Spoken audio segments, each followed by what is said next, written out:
It is another day, which means it is time for another season preview. And this time around, we got the Dallas Stars, one of the top contenders for the 2026 Stanley Cup. The season previews are in full swing, and we are rolling right through them, previewing every single team's 2025-26 season. We have now done Anaheim through Columbus up to this point, so if you want to check those out, be sure to look at the 25-26 season playlist. But that being said, let's hop into the Dallas Stars season preview. So the Stars have been a very good team for the last couple of years.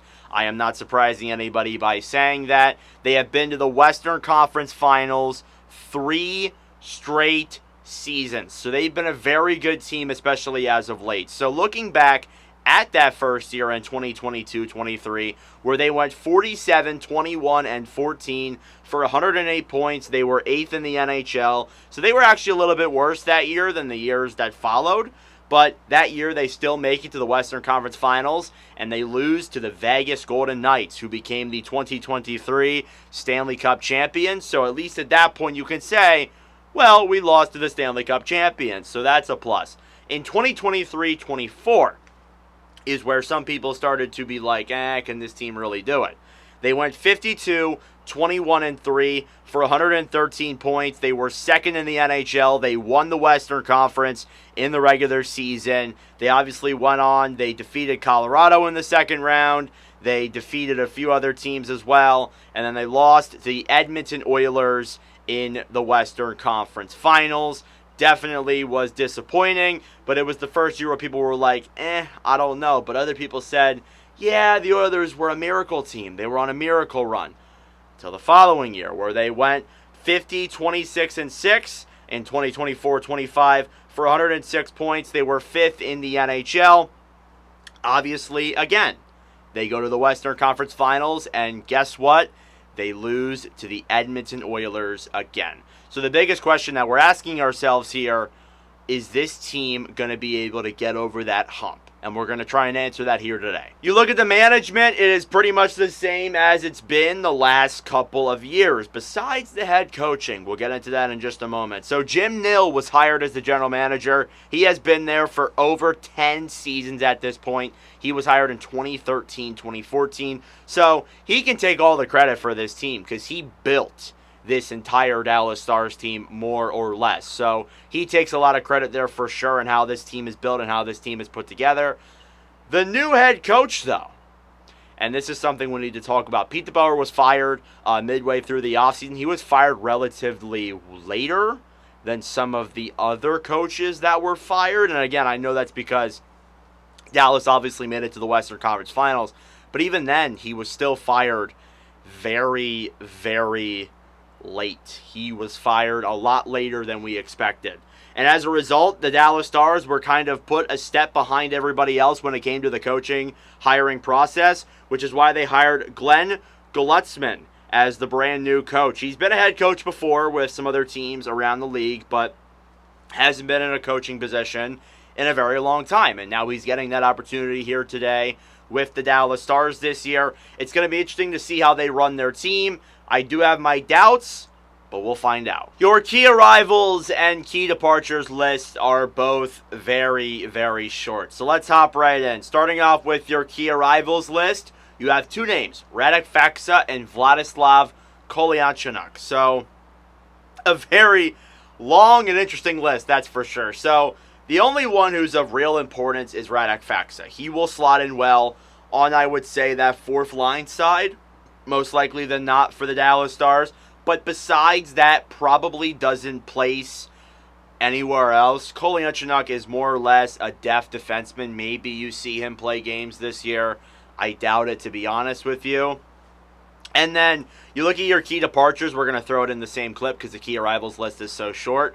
You have Mikhail Granlund, Mason Marchment, Cody Ceci, Evgeny Dadonov, and Matt Dumba. So these are kind of guys who were honestly like liabilities for the most part, besides Granlund and Marchment, I would say, and maybe Dadonov there as well.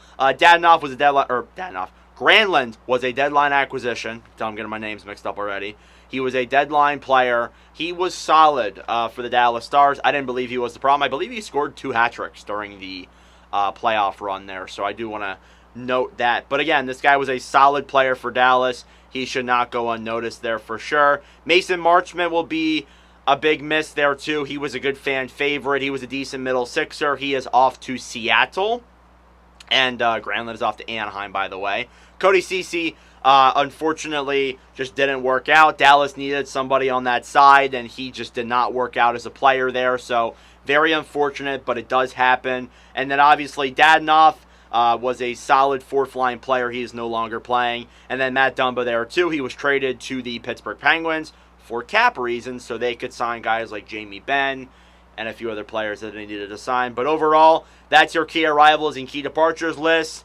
It's very short, like this segment. So, looking then at the Hockey News' 2025-26 depth chart. Now, I'm using the Hockey News' because that way I don't forget anybody or do anything stupid, although that may happen anyways. But you look at the list here for the Stars. Start off on your left wing side. You have Jason Robertson, Matt Duchene, Jamie Benn, and Sam Steele rounding out your first four. Then you have Justin Hirokian as your extra guy there, so I'll talk about him in a minute. Looking through the first four, Robertson, very solid player without question there. Dynamic scorer for sure. There's no doubt about that. Same with Matt Duchene. Duchene's been playing some phenomenal hockey the last 2 seasons, kind of taking pay cuts for the Dallas Stars. So again, he finally got a contract that I think is definitely very deserving. And then obviously there too, Jamie Benn is your captain. They obviously kept him around, although it was a little bit concerning at times. Still, they kept him around. And then Sam Steele will be a solid fourth-line player there. He looked decent in the playoffs at points, so I'm not too concerned about him. And then Hirokian, as I'm trying to say his name right, he was in the prospect pool reviews this year for Dallas. He was somebody who was unsigned, I believe, put up very good numbers, and he did play NHL games this year, so he is somebody to watch out for there as an extra forward for the Dallas Stars. On your center side, you have Rupe Hintz, Wyatt Johnston, Maverick Bourque, and Radek Faksa rounding out your first four. And then you have Oscar Back as your extra center there with the Dallas Stars center core. Overall, I love their center depth. It's very, very solid. Rupe Hintz is going to be a great first-line center. There's no doubt about it. He's Rupe Hintz. Wyatt Johnston has been phenomenal, playing some great hockey there too. Again, this kid in Game 7s is just so unbelievably clutch. It's not even funny. Maverick Bourque was signed to a basically league minimum contract. He's like $900K. That is diabolical. So again, I just want to preface that. The fact that he's getting paid that amount of money, his agent should be fired, in my honest opinion. But anyhow, I digress with that. And then Radek Faksa, again, one of the newer deadline pickups. He's been solid in his NHL career. He was solid for Dallas when he was here. He makes a return. And then Oscar Back will be a decent depth center there as well for the team. And then the right wing side, Mikko Rantanen, Tyler Seguin, Colin Blackwell, and Artur Hirai, I believe you say his name right. And then that rounds out your first four. Then you have Cole Lind as your extra right winger on that side as well. So Rantanen is Rantanen. He had a phenomenal campaign with Dallas, not just in the regular season, but also in the playoffs as well. I'm looking forward to seeing a lot from him. Tyler Seguin, definitely a very strong player even still. I'm wondering, he's getting up there in age. I can't believe he's getting as old as he is. It makes me feel old. But anyhow, he's still a very solid player. Colin Blackwell was a good middle six, bottom six forward for the Dallas Stars as well. So I'm excited to see how that's going to turn out. And then Hirai and Lind, more or less just depth players on this team. I don't think they're really anything more than that. But overall, this is a very solid center core and definitely something that I'm looking forward to seeing here. Overall, the center depth is very strong. The wing sides are a little bit sparse when it comes to the bottom six, but overall it is still a very solid forward core for Dallas. So my biggest qualm is the blue line, and it's obviously a lot of things that everybody talks about. The blue line is everybody's biggest qualm. So I'm just going to talk about it here for a moment. You start off with your left shot side. You have Esa Lindell, Thomas Harley, Liam Bichsel, and then Justin Kolyachuk and Kyle Capobianco. I haven't said that name in years. But anyhow, that's your left shot side. It's solid. It's very, very solid. I like Lindell and Harley there for sure. Bichsel was good in the playoffs. He's a big hitting defensive defenseman who can score goals at points for you. And again, like Lindell, good defense. Thomas Harley was phenomenal. Had a phenomenal season for Dallas. And not just for Dallas, but for Team Canada as well. So he's somebody who I really wanted to highlight there as one of the really big stars here for the Dallas Stars on that side, ironically enough. And then Kolyachonok, again, as I said, depth defenseman, same with Capobianco. Really nothing much there to take note about there with those guys. And then on the right shot side, you have Miro Heiskanen, Ilya Lyubushkin, Nils Lundqvist, and Alex Petrovic, rounding out your 4 defensemen there on that side. So Heiskanen, I think, is Heiskanen. He's phenomenal. Again, there is some concern there about the injuries. That's without question. I do think that is a concern there, but it's something we'll monitor, and obviously, that's a thing.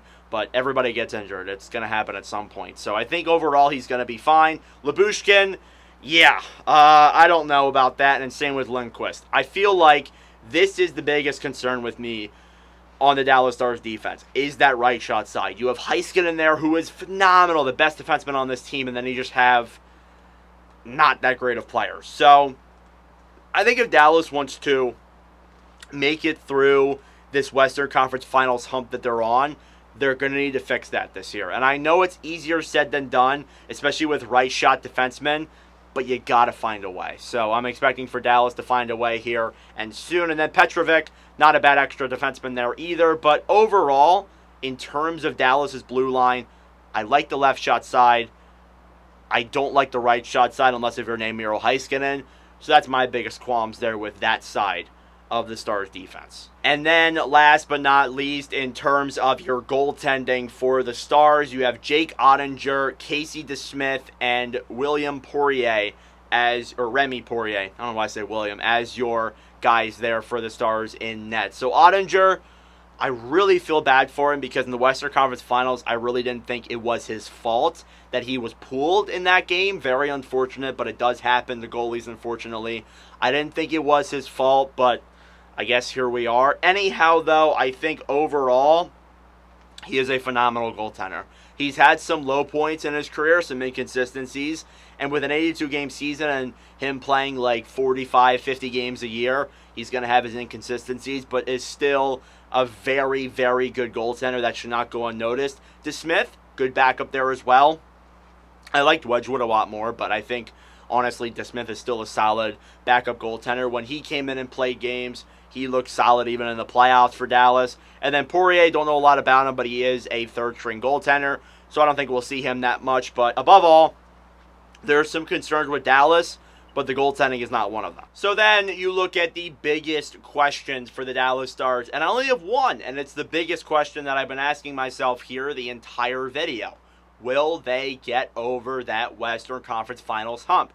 That's the biggest thing that we have been talking about, and I've brought up a couple of times here tonight. So I feel like if they're going to get over this hump, it's going to take 3 things. First and foremost, you're going to need the goal scoring, and I feel like they lack that a lot in the Western Conference Finals. They were getting shut out. They were getting just dominated in their own zone, and even in the offensive zone by the Edmonton Oilers. So they really need to figure that out. The other thing is defense.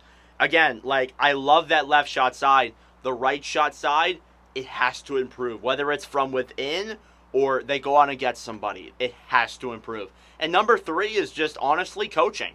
If Golutzman can make the right decisions, I feel like this team will be okay. But again, I saw that conference finals against the Oilers where they really struggled to score and then they kind of got hung over defensively at points.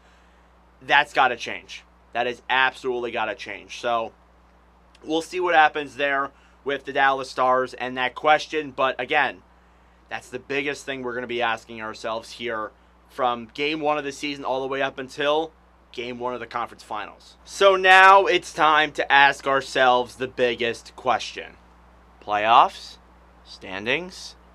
Cup? So those are the things that we're asking ourselves here. So playoffs is without question. I think they make the playoffs. I think they can win the division, if I'm being completely honest with you. I think Winnipeg is going to take a small regression. Not a huge one, but a small regression. And it's going to be enough for Dallas to swoop in there and win the division. Not easily, though. I feel like it's going to be a little bit of a battle between, obviously, them and then Colorado, too. So I do want to just, keep that in mind. But again, I think that it's without question they'll make the playoffs. again, my biggest cue is, can they get over that hump? So we're going to have to see what happens there with the Dallas Stars. But I think all those things that I asked, that being the Cup and the playoffs, that's without question. I feel like they are a top contending Cup team. They are in the tier 1 for me, in my opinion. But let me know your thoughts in the comment section down below. Do you think differently? Thank you all very much for watching. I really do appreciate it. We're on to Detroit next up in the season previews. But anyways, that is it for me. Thank you for watching, and I will see you guys in the next video.